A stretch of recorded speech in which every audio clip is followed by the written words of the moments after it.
Pessoal, bom olá para todos vocês. Dando continuidade então à disciplina de meio ambiente, nós vamos falar hoje sobre dois fatores. O primeiro deles são soluções práticas e baixo custo de inovação tecnológica. Ou seja, como que a gente vai resolver situações problemáticas para transformar a agropecuária em uma agropecuária sustentável, tendo para isso soluções práticas a baixo custo de inovação tecnológica. Então, inicialmente, vamos apresentar para vocês fatores que a gente já tem falado na sala há muito tempo, de várias coisas, e vou apresentar também alguns resultados a partir deste momento, de como que a aplicabilidade dessas técnicas que a gente tanto conhece, que a gente tanto fala, quais são os resultados que ela apresenta nesse sentido e como a gente pode fazer de melhor forma esse reaproveitamento. Então, a gente tem muita informação aqui que a gente já viu, porém, a gente dá uma aplicabilidade a tudo isso de uma maneira que possa ficar mais no entendimento. Para que a gente possa falar sobre soluções práticas, é necessário que a gente entenda que tudo que nós vamos falar, ele pode ser usado tanto pelo pequeno, pelo médio ou como grande produtor, independentemente da onde ele está. Porém, alguns a gente dá uma maior facilidade, tem maior facilidade de aplicabilidade para um grupo do que para outro, devido aí alguns fatores, como valores, como também quantidade. Para a gente poder verificar isso daí, a gente precisa de entender, então, e começar a pensar em um processo. E a gente começa com uma pergunta. Você sabe qual é a solução para o pequeno produtor que busca agregar valor à sua produção?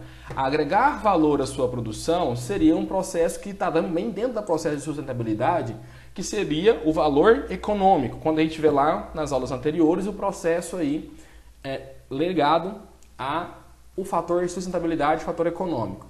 Para quem está falando de pequenos produtores, a melhor forma e a melhor situação seria a diversificação de atividades ou até mesmo a diversificação de culturas, como nós podemos ver nessa própria imagem que nós temos aqui, né? Uma cesta com vários produtos diferentes que podem ser impressos. E quando nós estamos falando de diversificação de atividades, como também falando de diversificação de sistemas a qual essas atividades elas estão inseridas, nós estamos falando em busca de agregar valor, de dar uma diferenciação para aquela atividade que é desempenhada. E no caso, quando nós estamos falando de pequenos produtores, a diversificação nesse sentido de tornar essa atividade dele mais sustentável e também mais lucrativa, acaba sendo uma vantagem competitiva para este produtor. Olha só, o pequeno produtor pode variar o seu sistema de cultivo, intercalando atividades agrícolas e atividades não agrícolas. Como a escala de produção é mais difícil para o pequeno produtor, ele pode focar em um agrossistema com alternadas fontes de renda. Então ele pode ter diversas atividades desempenhadas e pode dar uma diferenciação para a sua atividade. Como, por exemplo, eu acho que é muito difícil nós termos aí grandes produtores que estejam utilizando a agricultura orgânica, mas isso seria um diferencial para pequenos produtores atenderem um determinado mercado que os grandes não conseguem. Então isso acaba sendo um processo diferencial para eles. A utilização de menos agrotóxicos, a utilização de menos adubação, menos adubação química, mais adubação, então, adubação orgânica. Isso acaba entrando então no nicho que daria muito bem para caber dentro dessa diversificação de atividades aqui. Quem nunca foi na feira e viu o pessoal vendendo também esterco, né? De uma diferente atividade. Então, acaba que você tem um aproveitamento maior de tudo aquilo que você acaba fazendo nesse sentido. As práticas de baixo custo podem ser adotadas nos diversos setores que envolvem a produção agropecuária, partindo desde o manejo da fertilidade do solo, que pode ser realizado com adubos orgânicos de baixo custo, como esterco animal, compostagem, etc. Essa compostagem a gente liga muito também ao fator da pecuária, né? Principalmente de suínos e aves, etc. Adubos naturais, biofertilizantes, adubação verde com plantas de cobertura. Então isso também, além de serem práticas de aproveitamento de resíduos orgânicos que são gerados pelas atividades agropecuárias, tornando essa atividade, dando o destino correto, tornando ela mais sustentável, com a destinação de uma certa forma mais correta para todos os seus processos, isso acaba então ajudando de uma certa forma aí abaixar o custo de produção. Como nós podemos observar, por exemplo, nessa imagem, nós temos aí uma utilização de adubação verde com plantas de cobertura. A utilização de plantas que são destinadas aí para a melhoria da qualidade do solo, por exemplo, como plantas que são cicladoras de nutrientes, plantas que visam aí, de uma certa forma, quebrar índices patogênicos, né, de pragas, de doenças, porque são inseridas de uma forma diferente.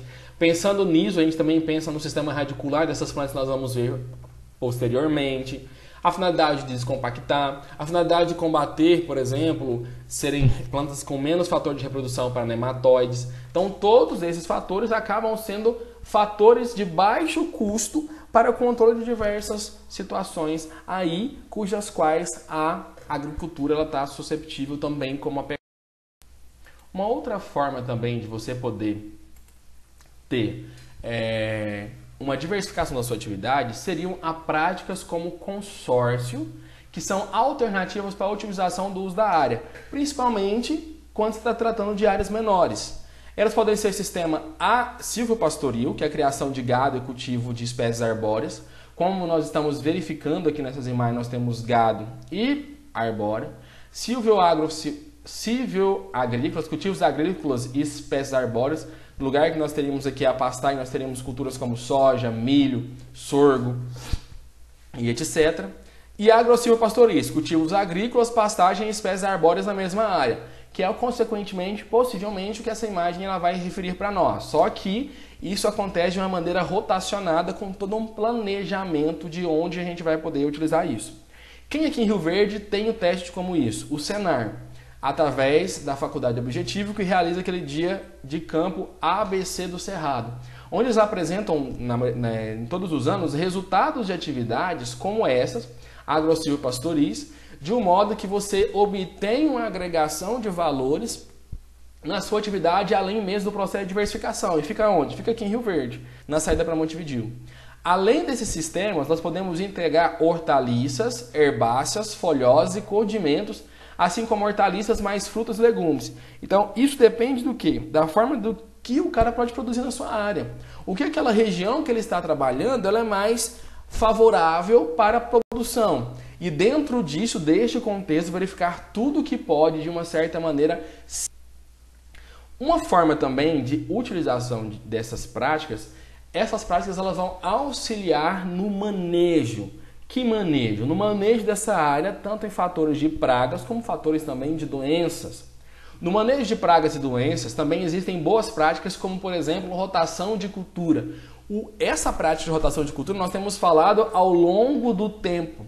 E nós vamos perceber ao longo dessa aula que ela é muito importante e que muitas vezes ela é negligenciada.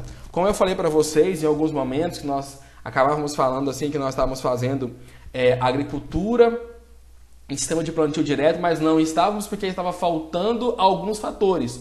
Nós estamos tendo um processo constante de sucessão, de trocar uma cultura pelo outro, mas não estávamos tendo um processo de rotação, porque rotação é um dos princípios básicos também para o sistema de plantio direto.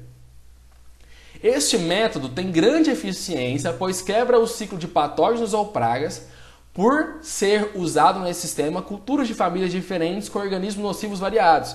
Ou seja, aquele patógeno, aquele inseto que está ali presente, ele pode ser um inimigo natural para aqueles patógenos que causam, aquelas pragas que causariam danos na cultura, que sempre é a nossa principal. Em alguns casos, pragas de uma cultura se comportam como inimigos naturais em outras, como eu acabei de falar para vocês, favorecendo o equilíbrio do sistema. Além dessa prática, o controle biológico bem manejado conforme as instruções técnicas apresenta bom desempenho e gera economia ao bolso do produtor. Isso aqui é uma inovação tecnológica muito simples, de baixo custo e que só precisa de um fator chamado planejamento. Porque com isso você vai reduzir níveis considerados altos de aplicação de agrotóxicos para controle, utilizando somente a diversificação de espécies, porque essas espécies elas possuem, de certa maneira, predadores diferentes que podem, de uma certa maneira, quebrar o ciclo de uma outra patógeno ou de uma certa praga que está naquela área. Ou até mesmo a utilização aqui, como essa imagem ela sugere, de plantas que são, de uma certa forma, fitomediadoras ou remediadores. São plantas que, por alguns fatores, elas conseguem extrair do solo componentes que estão poluindo do solo, da água ou de outros, trazendo aí uma diversificação para essa atividade.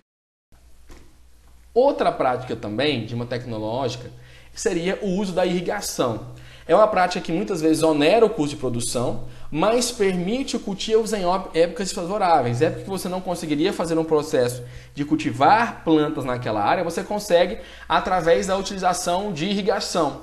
E ela pode, de uma certa maneira, ser utilizada para que você possa, então, aproveitar alguns resíduos que são gerados por outras atividades agropecuárias.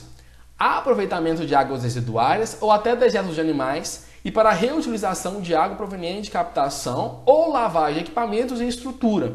É um fator que, se bem planejado, de bem manejado, vai trazer muitas vantagens para a atividade, desde que esta irrigação ela obedeça todos os parâmetros estabelecidos pela utilização de águas e até mesmo desses dejetos. Por que nós precisamos ter essa preocupação? Por causa desse fator aqui. Um exemplo de boa prática de irrigação é a utilização da vinhaça proveniente do processamento da cana-de-açúcar e que é aproveitada como irrigação nutritiva às plantas jovens, fornecendo água e nutrientes. Bom, nós sabemos que o solo ele tem a sua fertilidade, assim como as plantas têm a sua exigência em fertilidade. E quando nós fazemos esse aproveitamento dessas águas, aproveitamento desses materiais, de resíduos orgânicos dessas atividades, ou até mesmo da vinhaça, o que nós estamos fazendo? Fornecendo nutrientes que vão ser aproveitados por essas plantas, suprindo de alguma maneira as suas necessidades. Porém, é necessário então que eu saiba qual é a necessidade dessa planta que está sendo cultivada e saber também qual que seja a quantidade de nutrientes que eu tenho dentro deste processo, deste nutriente, deste produto que eu vou estar utilizando aqui no processo de irrigação, como aqui nós estamos citando o caso da vinhaça, ou nós podemos utilizar do bovino, ou nós podemos utilizar do suíno, que são resíduos das atividades, depois de passar por um processo, claro, de compostagem ou ali do biodigestor. Nós vamos então, sabendo quanto que existe de nutrientes nessas amostras, saber quanto que eu posso direcionar ao solo ou às plantas para que sejam aproveitados. Porque ao invés se eu não estiver utilizando esse conhecimento, ao invés de eu poder estar contribuindo, eu vou estar danificando meu sistema produtivo com excesso de nutrientes, principalmente de alumínio ou de elementos que vão acidificar o meu solo e, consequentemente, vão destruir meu sistema produtivo. E é uma necessidade de nós preocuparmos bastante com isso, pelo fator de nós conhecermos no país várias áreas que foram, de uma certa maneira, prejudicadas pelo manejo incorreto das atividades.